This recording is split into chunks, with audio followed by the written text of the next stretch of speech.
मैं जानती हूँ जवाहिर तुमसे राब्ता जरूर करेगा, तुम तक पहुंचने की कोशिश करेगा, या पहुंच चुका है ऑलरेडी। नहीं नहीं, ऐसा बिल्कुल भी नहीं है सबिया साहिबा। खैर,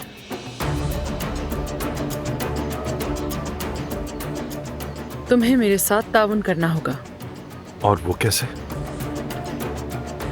जवाहिर से जब तुम बात करोगे तो आगे के क्या इरादे हैं उसके जहन में, वो जानकर सब कुछ मुझे बताओगे।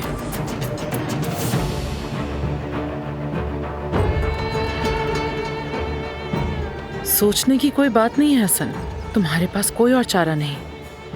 अगर तुमने अपने जहन में कुछ और लाने की कोशिश भी की ना तो बारान को बता दूंगी।